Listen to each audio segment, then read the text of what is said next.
नोंथांमोनहाबो निमाहा बिनानै होदो माने मोनसे फिल्मनि आरोखि जों फुजारिया होनोसै अजय देवगानखौ होनगोन आरोखि लास्टआवहाय अमृत फुल फुजारिया होनसै।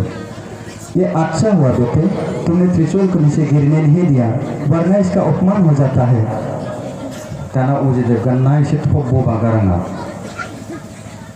मुझे जो अपने फायदा के कुछ बताते हो तो माँ को समझते हो वो मर्यादा क्या समझेगा दिजाला हिगन लासाव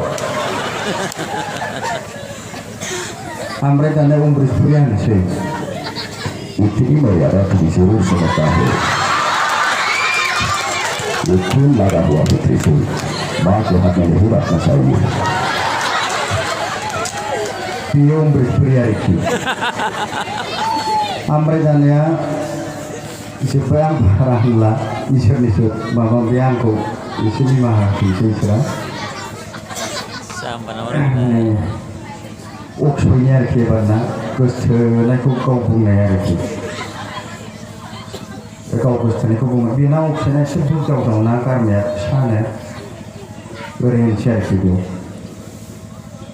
हाय काजल मैं तो तुमसे बहुत प्यार करता हूँ काजल, क्या तुम मुझे प्यार करता कि नहीं?